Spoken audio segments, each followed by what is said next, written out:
we're going to be teaching from the workbook. I will be teaching, me. And I used to have a pastor, I would invite him to the house, just him, and he would say, well, yeah, we'll be there at 2 o'clock. And I kept thinking, we? Who's we? And then he'd show up by himself.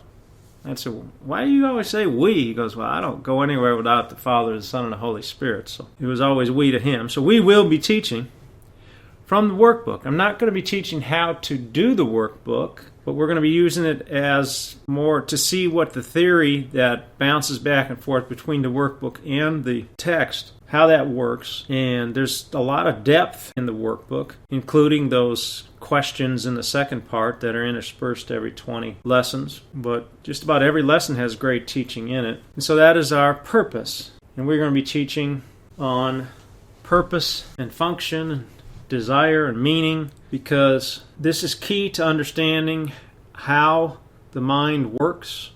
And we're also at the same time simultaneously going to be mapping the mind and getting a better understanding of how the mind functions, how we're misusing it, how we are distorting things. So we're going to begin with the introduction, page 1 of the workbook. Don't skip introductions. If you go to your speaker's bureau or the Toastmasters, or you're a Toast mistress, there's an old adage, tell them what you're going to talk to them about, then tell them, and then tell them at the end what you told them. And usually there's 3 points in the middle there somewhere. So if you'll pay attention to the way Jesus was speaking to Helen, you'll see a pattern of the way he does things, and it's very much like that. And then the whole course is like that. He introduces things and then he comes back. Remember, early on he said, you got to get these early chapters because we're going to talk about stuff later on that you have to have this foundation to be able to fully understand, fully gain the effects of. And so don't ever skip introduction. Introduction. A theoretical foundation, such as the text provides, is necessary as a framework to make the exercises in this workbook meaningful. It's a workbook. It's a course. This is not an accident that the course was given to academicians or whatever, to people who are professors at a wonderful university, Columbia University. It's a course. He tells her it's a course. So she thinks in terms of a course, which you have a text. Usually you would have a teacher's manual, and sometimes you have some sort of workbook or an action part of it for people to apply the things that they're learning in the text or in the readings. You don't get out of the first sentence, and we get, again, there's some core words we're looking for here this year. It doesn't have to be all the time when you're looking at the course, but this year for us here at Voice from the Real World, we're looking at several words. I'm going to read them again. Desire, purpose, function. I'll add in goals and aim, and then meaning and understanding, and then means to the function, means to the end. That is what our focus is going to be on. We don't get out of the first sentence, and he's already talking about how the workbook is meaningful, how the exercises in the workbook are meaningful. The meaningfulness is based upon the theoretical foundation. So we're going to continue to look at both, but there's a lot of repeat and expansion on the theoretical foundation that is in the workbook. In time, the workbook came after the text. It was given to her after the text. Yet it is doing the exercise that will make the goal of the course possible. Now we have one of our other keywords, goal, the goal of the course. What is the goal of the course? Well, the goal of the course is to bring you to atonement. An untrained mind can accomplish nothing. It is the purpose of this workbook. And again, one of our key words, purpose of this workbook. To train your mind to think along the lines the text sets forth. What is its purpose? To train your mind to think differently and along the lines that the text set forth. All right, well, if there's a purpose, we know that's a function. We know there's a goal and an aim. So therefore, that's the end. So there must be a means, and he's going to give us the means, which is to do this workbook, to do the work. I used to not like that term work, but it's hard to get away from or try to deny the idea of work when it comes to this course when he clearly names this a workbook. So we have so many of these key words right in the first paragraph. Paragraph 2. The exercises are very simple. They do not require a great deal of time, and it does not matter where you do them. So what is in that sentence? Time and space or place? It doesn't matter, because time and place and space are all the same. They need no preparation. The training period is 1 year. The exercises are numbered from 1 to 365. Do not undertake to do more than one set of exercises a day. The workbook is divided into 2 main sections. The first, dealing with the undoing of the way you see now. You have to recognize this. The first part of this workbook is to undo, not to build up your new perception. It's to undo. You remember there was a Bible verse and it said you have to tear down before you build up, because you can't be building on a wrong foundation. You tear down the old. Same thing with the new wineskins. Don't be trying to put new wine in old wineskins. So we're going to undo during the first part. And the second part, with the acquisition of true perception. With the exception of the review periods, each day's exercises are planned around one central idea, which is stated first. This is followed by a description of the specific procedures by which the idea for the day is to be applied. Okay, so there's specifics here. Remember, Jesus told us, teaching and learning is done best in a specific context. Now, every person's experience and story in time and space is different, so each specific is going to be different. It's going to be your specifics. And he not only allows for that, but he asks for it. Paragraph 4. The purpose of the workbook is to train your mind in a systematic way to a different perception of everyone and everything in the world. Everyone and everything in the world. That's all you're perceiving. You are perceiving a world filled with people, filled with bodies. You cannot perceive that world and its bodies without the idea of your own body. So that is all you're perceiving.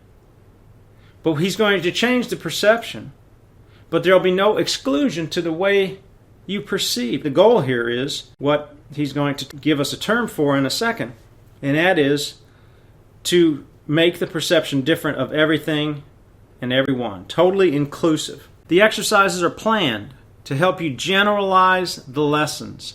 Generalizability is the heart of the change of mind that must occur as you go through this course. Helps you generalize the lessons so that you will understand that each of them is equally applicable to everyone and everything you see. So here's everyone and everything you see. And now within the 4th paragraph, we add the last term of understanding. It's important that there is an ability in your mind, as it appears to be, of understanding. You have to understand. Generalize so that you will understand each of them is equally applicable to everyone and everything you see. Transfer of training and true perception does not proceed as does transfer of the training of the world. If true perception has been achieved in connection with any person, situation, or event, total transfer to everyone and everything is certain. Again, everyone and everything. It is a projection of a perception that touches all. There is no specialization. The thought of specialness is the reason we appear here, that we have taught ourselves and we have learned to be special. That's why in this world, it continues to push itself towards specialization. Do you ever find someone that can do everything? You know, they have a shop and they can fix your car or they can build your house. No, you got people that are specialized. The mind moves toward specialization. I work on cars. No, I work on Japanese cars. No, I work only on Hondas. Oh, no, I only work on air conditionings in Hondas, which used to be notable for going out. Constant specialization to stay away from generalization, because it is a thought of a healed mind, and to focus on the minuscule and to that specialized, special thought. That's the way the world works. This is going to be totally opposite. What this does is, if I can fix the air conditioner on the Honda, I can fix all machines. because I have come to a place of understanding all machines. It is generalization. On the other hand, one exception held apart from true perception makes its accomplishments anywhere impossible. So, we cannot kid ourselves. You can only be functioning in one thought system or another at any given instant. If you have an exclusion, if you say they're all sons of God except this one dummy, then none of them are sons of God. You're just fooling yourself because you're in exclusion and you're not in generalization and you don't have a perception of everything and everywhere. And it's not only people, it said two other things. It said any person, situation, or event. We know from our previous studies, situations are relationships. Well, that's all life is about, is relationship. That's all the Son of God is relationship with the Father, with one another, with our creations.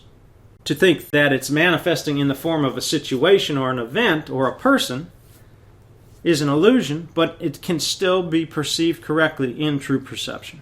All right, now we're on paragraph 6. The only general rules to be observed throughout, then, are, first, that the exercises be practiced with great specificity, as will be indicated. This will help you to generalize the ideas involved to every situation in which you find yourself and to everyone and everything in it. Second, be sure that you do not decide for yourself that there are some people, situations, or things to which the ideas are inapplicable. All right, how can that not be? Are you telling me that everyone's the same? That the mentally handicapped person is the same as Einstein, as I perceive them? Absolutely. You're looking at the exact same thing. Different form, same content, trying to hide itself out in difference, in your ability to judge differences and contrasts, to trick you into thinking that generalization and oneness and wholeness is not what you're supposed to be, or not what you're supposed to see, or even to perceive. This will interfere with transfer of training. The very nature of true perception is that it has no limits. It is the opposite of the way you see now. The overall aim. Now we get another word, aim. 9 words, and I'm pretty sure we've covered just about all of them already, just in these 7 paragraphs. The overall aim of the exercise is to increase your ability to extend the ideas you will be practicing to include everything. This will require no effort on your part. The exercises themselves meet the conditions necessary for this kind of transfer. Jesus knows the conditions that the mind has to have in order for the ideas to be able to be extended to generalize and include everything. He knows, and we don't. That's why you have to do what he says. Now there will be something within you that says, well, I don't want to do that.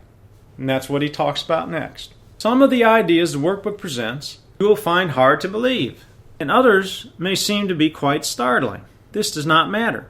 You are merely asked to apply the ideas as you are directed to do. You are not asked to judge them at all.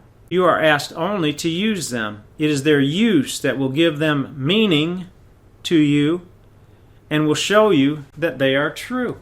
All right, so meaning is important. You don't know something's true until you have meaning, till you understand meaning, till you have captured meaning. And meaning can only come from purpose and function. They're actually the same. We'll see that. So he knows that the condition is split mind. It's always looking to a teacher. It's either looking to the ego or to the Holy Spirit. The way you think has been the result. And of course, if it's the way you think, it's everything you see around you, everything you do, everything you see is built on your having listened to your teacher, the ego. You have agreed with the ego. You have asked questions and received answers from the ego for possibly millions of years. You are locked into that thought system. Jesus, on the other hand, says, if you'll just do what I say here, I have the fastest way to undo all that stuff, all this thing you locked yourself into. He gives us a compliment in the text saying, it's a phenomenal learning accomplishment that what you've done. To be able to block out reality, to be able to block out knowledge continuously, moment after moment, unholy instant after unholy instant, in time, to make time, and be in the dimensions of time for who knows how long. It's an amazing learning accomplishment. And what he says is, now we're going to use that ability because I understand it, and we're going to have you do something. Don't worry about why you're doing it. Don't worry about how it works necessarily. Just do it.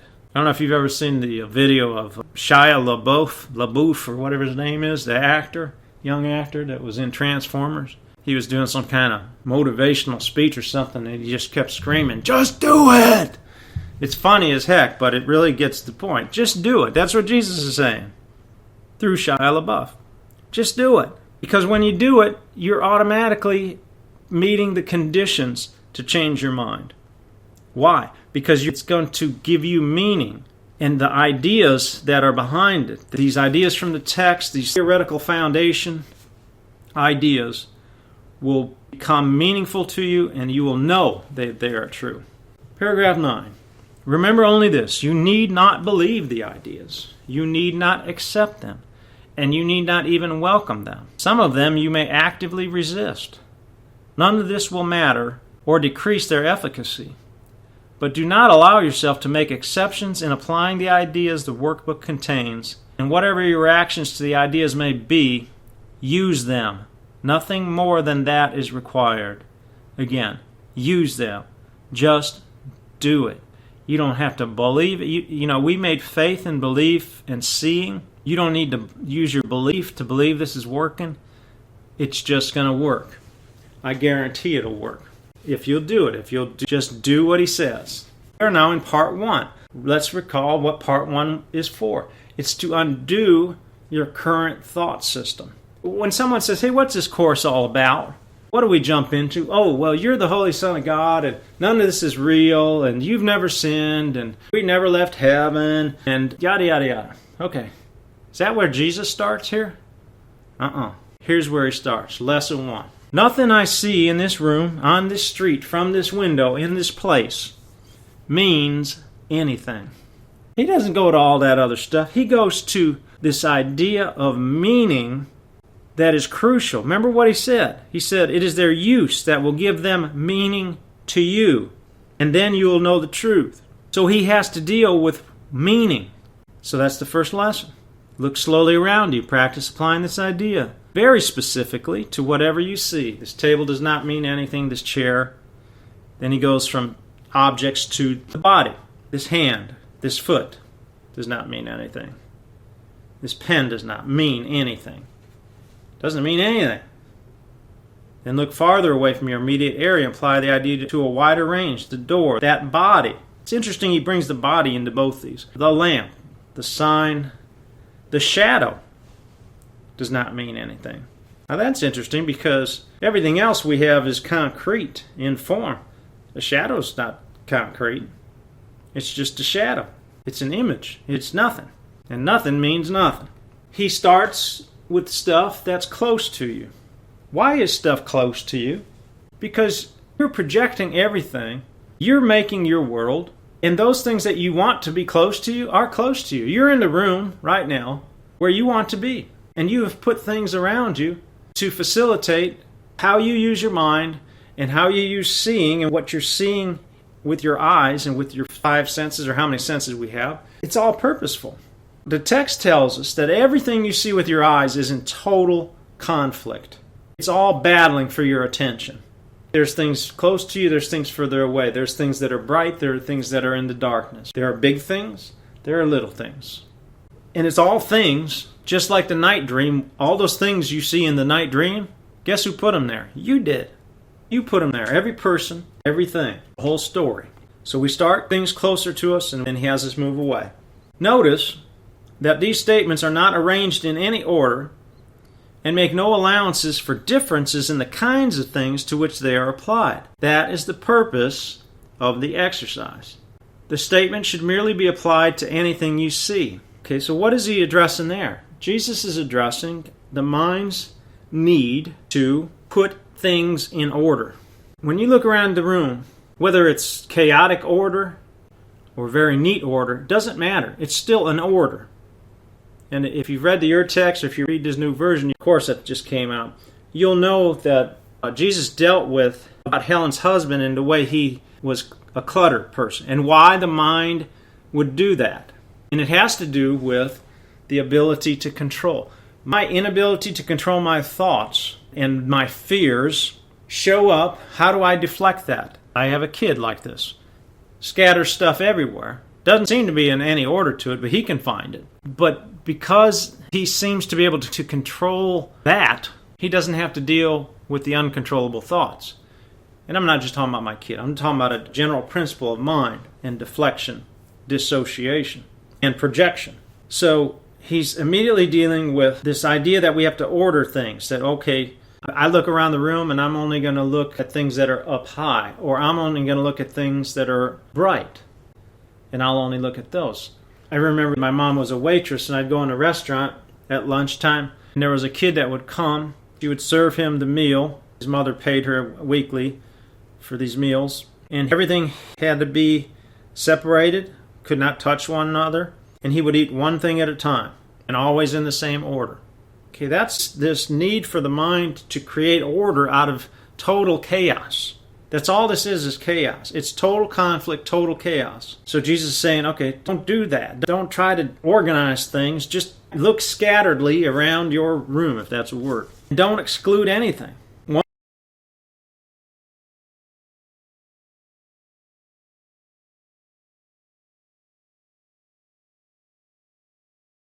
One thing is like another as far as the application of the idea is concerned. All right, then he goes into some specifics about how many times to do it and all that kind of stuff, and that you should be comfortable in doing it. No reason to think that doing something painful to you, whether physically or emotionally or time-wise, is going to gain you anything. Sacrifice is an idea that must be removed from the mind, and sacrifice is the idea that if I just battle through something and fight and do something painful, that Jesus is going to pay it off somehow. God's going to pay it off. The universe is going to pay it off. Fate, luck, whatever you want to call it, is going to pay it off. It's not true. All right, so there's a whole lot in Lesson 1. Lesson 2. I have given everything I see in this room, on the street, from this window, in this place, all the meaning that it has for me. Well, wait a minute. I thought you just told us that it has no meaning. It means nothing. It doesn't mean anything. Oh, but I've given it meaning. All right. So now we have a contrast. There's something going on here in the mind. I give everything meaning. I have given everything I see in this room all the meaning that it has for me. You may not even be aware there's something in the room. Do you know that you gave meaning to it? The meaning you gave to it was, I will totally ignore that. I won't find that for another 10 years. Somebody left it sitting there when they left, at a party 10 years ago, and there it is. Guess what? You know it's there. You're hiding it from yourself. And you've given meaning to it. The meaning is, I don't want to return that thing for 10 years. Whatever the meaning is, you're giving it to it for you. All right, the exercises with this idea are the same as those for the first one. Let me go back to that, because I sense it needs some more clarity. Jesus, in the notes, so let's go back to the original. I don't want anybody arguing with me and saying, well, that was in the notes, but it wasn't in the Erd text, or, whatever. In the notes, he dealt with her about her inability to remember names. I do the same thing. You can tell me your name, and before the next word comes out, I have forgotten your name. That's not an accident. What he told her was it has to do with your desire to not have relationship, to not engage, to not see and accept, and to give and receive the fullness of a miracle, of giving and receiving, of love, the extension and receiving of love to a person. You block it by just forgetting their name. So now I've got an out. Well, I forgot his name, so I got out of there as fast as I could. The other thing she would do is she would rename people. She renamed her husband. His name was Louis, and I can't remember what he renamed him. But anyway, she gave him another name. So in the notes, she's talking about this other name, but she's talking about Louis. But she called him that anyways. And Jesus dealt with her about that.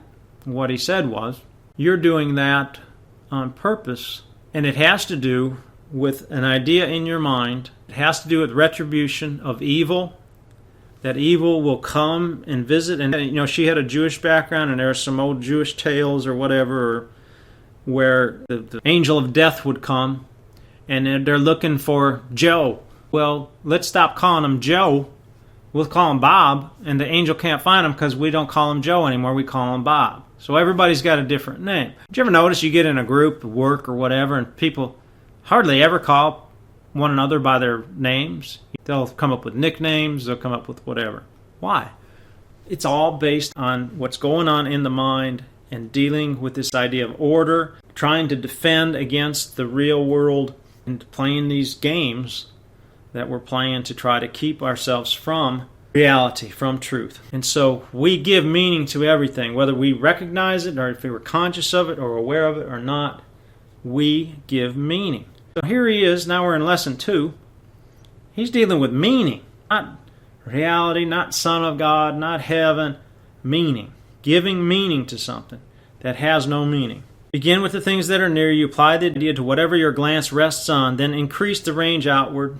Gives us some instructions, a lot of instructions in this one.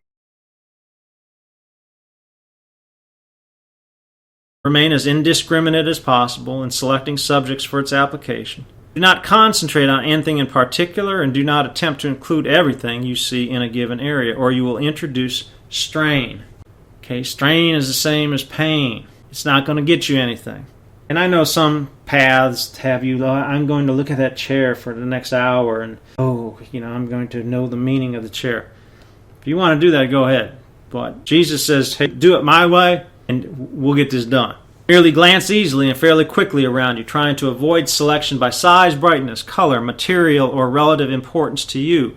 Take the subjects simply as you see them. Try to apply the exercise with equal ease to a body or a button, a fly or a floor, an arm or an apple. The sole criterion for applying the idea to anything is merely that your eyes have lighted on it. Make no attempts to include anything particular, but be sure that nothing is specifically excluded. Okay, so I look around my room, and I know that behind me I have an expensive set of drums. If I'm doing this exercise, this lesson, I'm in the room where the drums are. Certainly I'm going to look at the drums, right? Well, no, not necessarily. But I'm not going to keep myself from looking at the drums. The point is this. You are only looking at, all the time, what you want to look at. And scientists have found out what the percentage is, how much data, how many gigs of data come at you in a minute, and you only can perceive a tenth of it or whatever. So that's why you look like an idiot when someone else, or there's 2 other people in the room, and they say, well, did you see when Joe came in and said hello and waved? No, I didn't see that. How could you not see it? He was right in front of you. You ever be in the car, driving? So I was working in Birmingham, and I was going to work in Montgomery, which is south of Birmingham, about a couple hours, basically.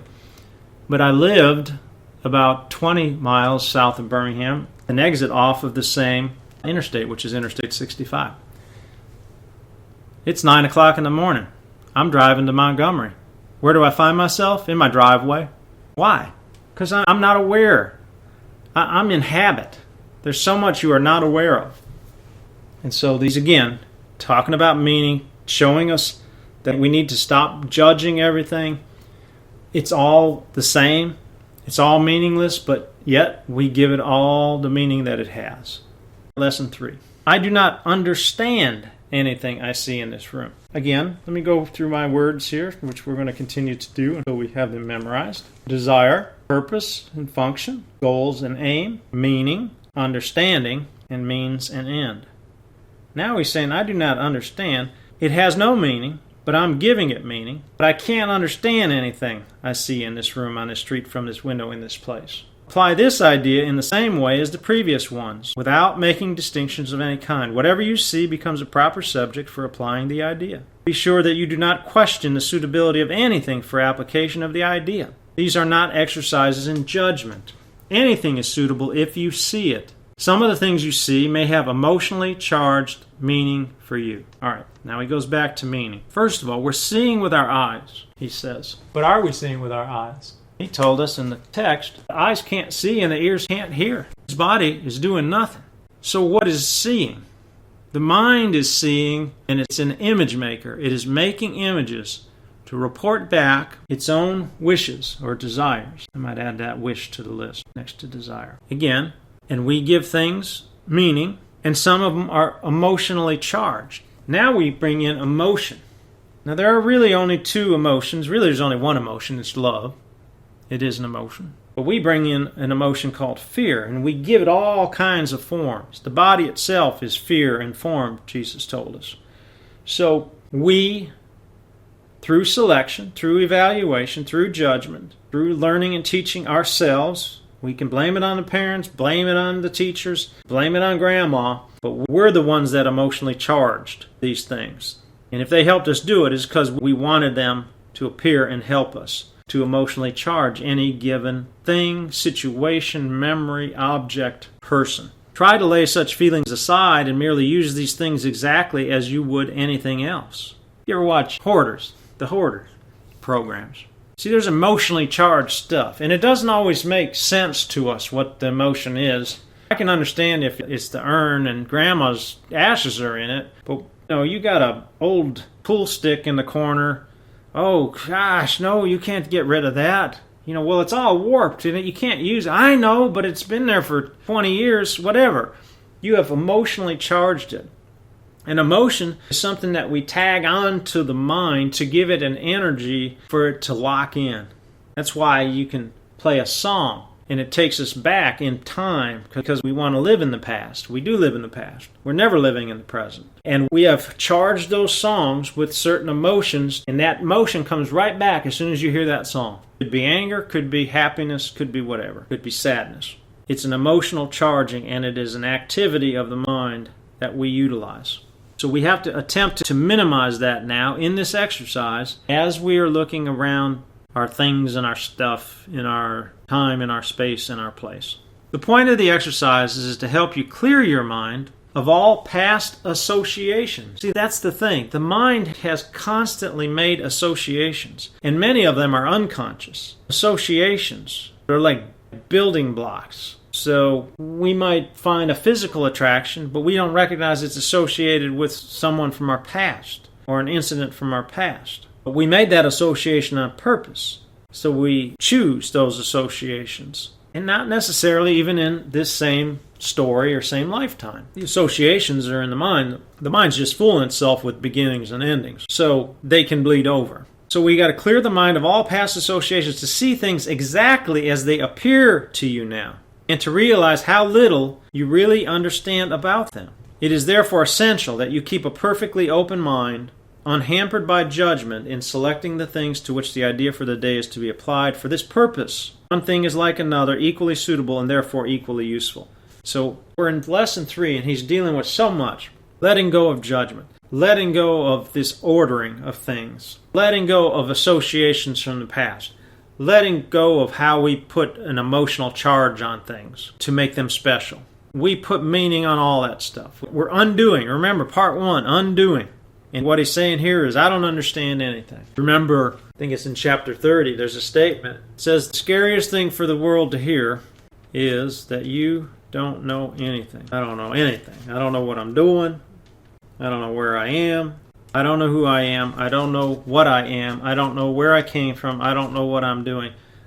And that is the invitation for salvation. Lesson 4. So we've been talking about meaning. And now he says, these thoughts do not mean anything. They are like the things I see in this room, on the street, from this window, in this place. Okay, so now what is Jesus doing? He's showing us that everything that we're seeing with the body is meaningless, but that we're trying to apply meaning to it for some reason. Now he's going into mindfulness, into thinking, or what appears to be thinking, and says the thoughts don't mean anything either. They're actually the same thing. You're not seeing anything without thinking about it. The quote, false use of cause and effect is simultaneous. So you think, oh, look over there, there's a chair. No, you had a thought about a chair, and there the chair was. It's happening so fast in time that you don't recognize the simultaneousness of it. Just like the body. At no instant does the body exist. It is either remembered or anticipated. What does that mean? It means the mind is using a memory or an anticipation. Look in the mirror. There it is. There's the body. Or any other thing. But it's just a thought. And it doesn't mean anything. Unlike the preceding ones, these exercises do not begin with the idea for the day. In these practice periods, begin with noting the thoughts that are crossing your mind for about a minute. Then apply the idea to them. that they don't mean anything. If you are already aware of unhappy thoughts, use them as subjects for the idea. Do not, however, select only the thoughts you think are, quote, bad. You will find, if you train yourself to look at your thoughts, that they represent such a mixture that in a sense none of them can be called good or bad. This is why they do not mean anything. I've told the story before of I was walking through Washington, D.C. looking for a restaurant late at night, and sometimes you can walk for blocks and blocks if you don't know where you're going. There's nowhere to eat. And there was a guy walking down the street, what we would say is, kind of out of his mind a little bit, and everything that's crossing his mind is coming out of his mouth. It was wild. Man, I hated fourth grade. Mom, hey, cops suck. Just whatever. Stuff's just coming out of his mind. And I'm thinking to myself, man, that guy's really whacked out. And the Holy Spirit spoke to me and said, what do you think your thoughts would sound like if I put them on a speaker and let them float out here? Guess what? They sound just about the same. So now he's saying, okay, let's look at this. Let's stop all of this other junk and let's listen to our own mind, our own thinking for a minute. 1 minute. Now, if something bad has happened today, you're already unhappy, it's okay. That's going to be so overwhelming, you're probably thinking about it already anyway, so don't battle that. Go ahead and think about that. But you'll see that there's no good or bad. It's all meaningless.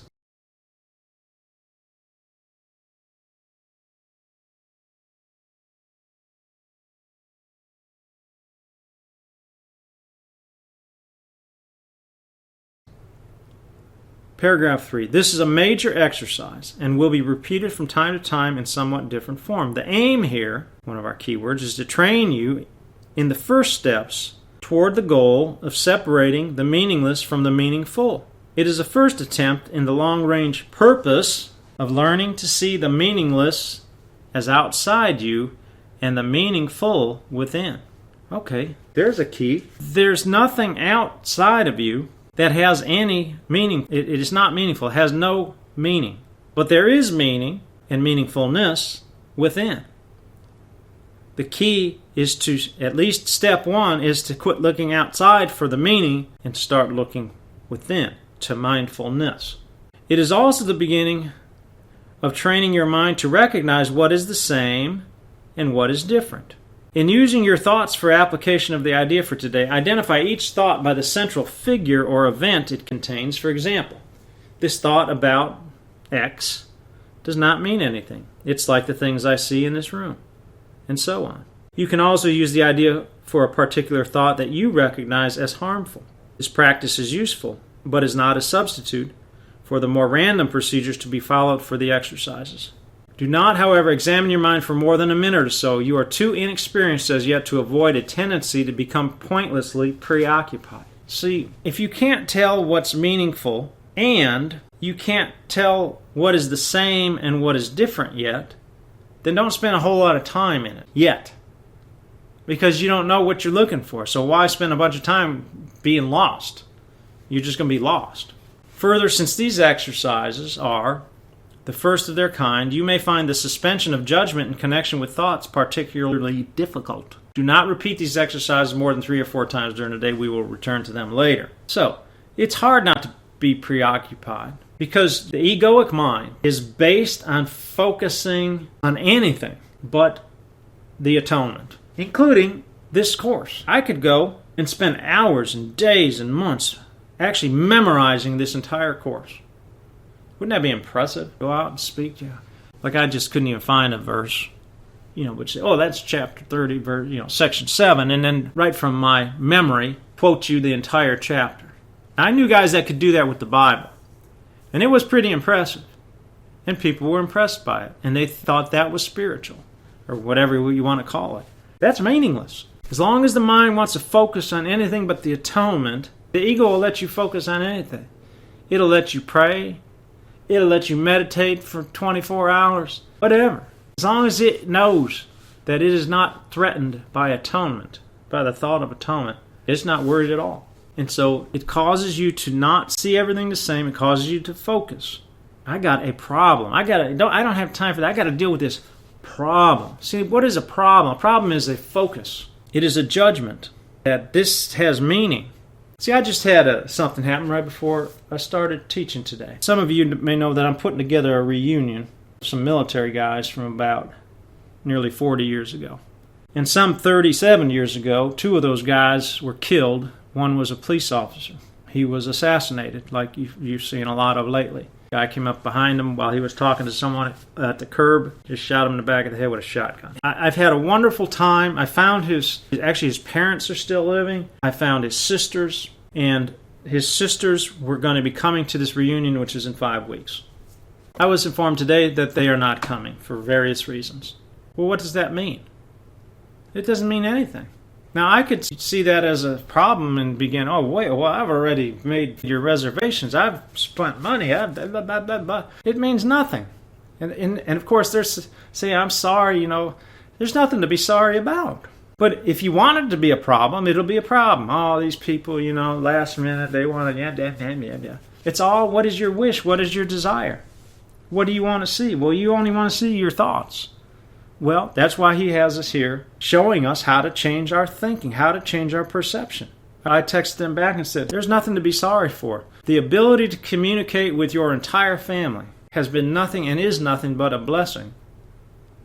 Everything that we had intended to do with you while you're there, we will put on video, we will put on audio, we will take pictures, and we will send them to you.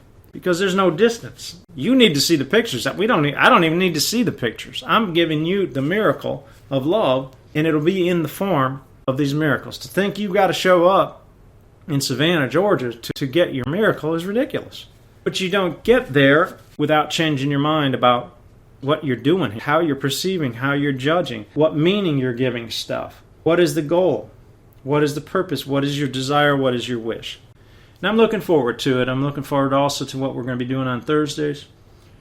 And then also mapping the mind. When I say mapping the mind, what am I talking about? I'm talking about in the original edition, in the notes, the way he gave it to her, he showed her that the mind has made levels, a superconscious, a consciousness, and an unconscious that has levels within itself. Consciousness is the domain of the ego, but the ego's defenses are in the unconscious, at the superficial levels of the unconscious, blocking miracle impulses, either keeping you from getting them at all or distorting them into physical or sexual impulses, blocking impulses because the giving and receiving of miracles is your salvation and opens a way for revelation to come from that superconscious. Well, that was taken out of this FIP version. I'm sure they had their reasons, but I think the mind is at a place in time where it can receive these things and gain light and understanding from them. Meaning and understanding, as we say.